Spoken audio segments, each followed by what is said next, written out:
Vampire Crawlers is addicting. Vampire Crawlers is a spin-off of Vampire Survivors. Instead of a survival-like, we now get a deck building roguelike with Vampire Crawlers. The gameplay loop is honestly simple. You go into a dungeon and you explore the dungeon via a dungeon crawler format. You take on battles, and every time you level up, you acquire cards that you put into your deck. You go through multiple floors, you beat a main boss, rinse and repeat for every stage in this game. What I really like about Vampire Crawlers is just how the progression is. Every time you beat a mission, you are always unlocking something. Even after you beat the final mission of the game, you are still unlocking things. It is so damn rewarding. New character, new cards, new skills, new mechanics, new shops. You unlock so much in this game. By the time you reach the end of the game, you will be making some insane decks, and the game has mechanics in place to stop that, because by the end I was making decks that would give me infinite mana and infinite card draws. It was so insane but fun. How the combat works in Vampire Crawlers is like other roguelike deck builders. You have a certain amount of mana you can use per turn.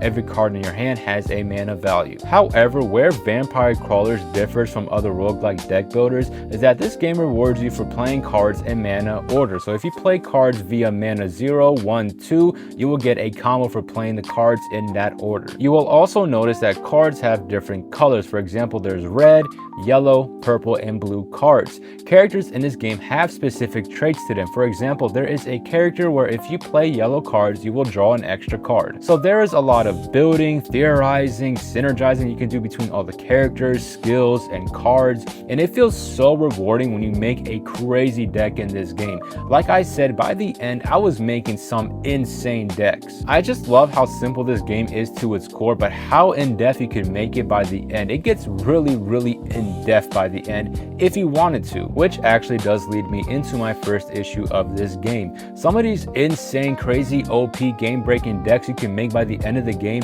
you can make them easy, and I mean like pretty damn easy. Maybe a little bit too easy, because I've never been the best when it comes to the actual deck building elements of these games, so I was not even sure how I was accidentally making some of these insane builds by the end. I'm also not a fan of how you are forced into taking cards every single time you level up, and my last complaint would be that this game is honestly really easy overall. I think at the end of the game you can do ascension runs. I didn't really get into any of that, but the core experience itself, like the core initial walkthrough, felt pretty easy to me overall. Past my complaints, however, this is such a fun and addicting deck building roguelike. It is only $10, and if you enjoy this genre, I highly recommend giving Vampire Crawlers a playthrough. It is well worth your time and money.